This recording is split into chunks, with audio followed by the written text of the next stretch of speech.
Hey, fourth graders, we are on chapter 7 in Tales of a Fourth Grade Nothing. And this chapter is called The Flying Train Committee. So it makes me wonder, flying train, what does that mean? In January, our class project started. My class started a project on the city. Miss Haver, our teacher, divided us into committees by where we live.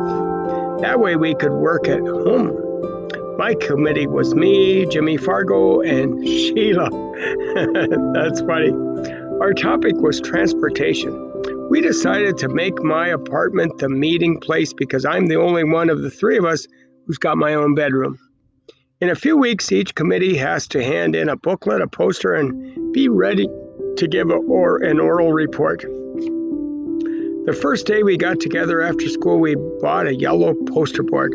Jimmy wanted a blue one, but Sheila talked him out of it. Yellow is a much brighter color, she explained. Everything will show up. Blue is too dull. Sheila thinks she's smarter than me and Jimmy put together just because she's a girl. So right away she told us she would be in charge of our booklet and me and Jimmy would do most of the poster. As long as we check in with her first to make sure she likes our ideas. We agreed since Sheila promised to do 10 pages of the written work and we would only do 5. After we bought the yellow poster board, we went to the library. We took out 7 books on transportation. We started to learn all about we could about speed, traffic congestion, and pollution. We arranged to meet on Tuesday and Thursday afternoons for the next 2 weeks. Our first committee meetings turned out like this. We got to my place by 3:30, had a snack, then played with Dribble for another half hour, and Sheila gave up on cooties when Fudge lost his front teeth. But but it still isn't much fun to play. It still isn't much fun to have her hanging around. She's always complaining that she got stuck with the worst possible committee. That's funny. And that me and Jimmy fool around more than we work, and we only put up with her because we have no choice. Sheila and Jimmy have to be home for supper before 5:30, so at 5 o'clock we start cleaning up. We keep our equipment under my bed in the shoebox. We have a set of magic markers, Elmer's glue, Scotch tape, a really sharp pair of scissors, and a container of silver sparkle. Sheila carries our committee booklet back and forth with her. She doesn't trust us enough to leave it at my house. The poster board fits under my bed along with our supplies. We stack the library books on the desk. The reason I make sure we clean up good is that my mother told me if I left a mess, we'd have to meet someplace else to work. By our third meeting, I told Jimmy and Sheila that I'd figured out the solution to New York City's traffic problems. We have to get rid of the traffic, I said, because there shouldn't be any cars or buses or taxis allowed in the city. What we really need is a citywide monorail system. That's too expensive, Sheila said. It sounds good, but it's not practical. I disagree, I told Sheila. It's very practical. Besides, getting rid of traffic, it'll get rid of air pollution and it'll get people where they're going a lot faster. But it's not practical, Peter, Sheila said again. It costs too much. I opened one of my books on transportation and read Sheila a quote. A monorail system is the hope of the future. I cleared my throat and looked up. But we can't write a report just about the monorail, Sheila said. We'll never be able to fill 20 pages with that. We can write big, Jimmy suggested. No, Sheila said. I want a good mark on this project. Peter, you can write your 5 pages about the monorail system and how it works. Jimmy, you can write your 5 pages about pollution caused by transportation. And I'll write 10 pages on the history of transportation in the city. Sheila folded her arms and smiled. Can I write big? Jimmy asked. I don't care how big you write as long as you put your name on your 5 pages, Sheila told him. That's not fair, Jimmy said. This is supposed to be a group project. Why should I have to put my name on my 5 pages? Then don't write big, Sheila shouted. Okay, I'll write so small Miss Haber will need a microscope to see the letters. Very funny, Sheila said. Look, I told both of them. I think all our written work should be in the same handwriting.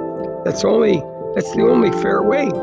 Otherwise, Miss Haber will know who did what, and it won't be a group project. Say, that's a good idea, Jimmy said. Which one of us has the best writing? Me and Jimmy looked at Sheila. Well, I do have a nice even script, Sheila said. But if I'm going to copy over your written work, you better give it to me by next Tuesday. Otherwise, I won't have enough time to do the job. And you better get going on your poster, Sheila. Sheila talked like she was the teacher and we were the kids. Me and Jimmy designed the whole poster ourselves. We used the pros and cons of each kind of transportation. It was clever. We divided a chart into land, sea, and air, and we planned an illustration for each. With the airplane done in silver sparkle and the letters done in red and blue magic marker, we got halfway through the lettering that day. We also sketched in the ship, the plane, and the truck. When Sheila saw it, she asked, "Is that supposed to be a train?" "No," I told her. "It's a truck." "Doesn't look like one," she said. "It will," Jimmy told her, "when we're finished." "I hope so," Sheila said, "because right now it looks like a flying train." "That's because the ground's not under it yet," Jimmy said. "Yeah," I agreed. "See?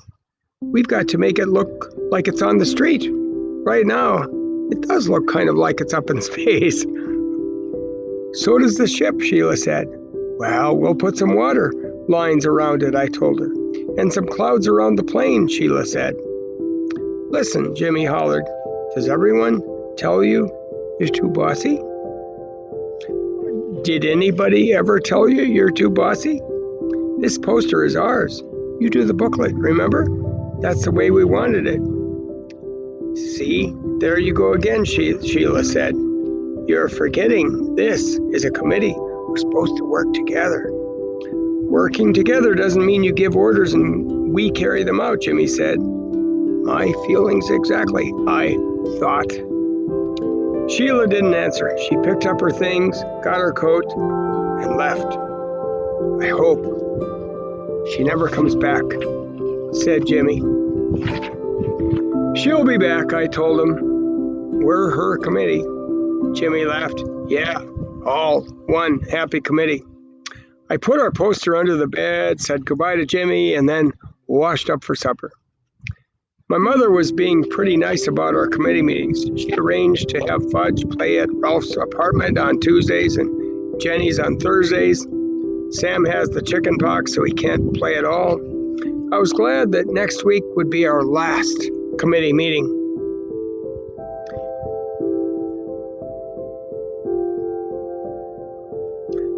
I was sick of Sheila, and I was sick of transportation.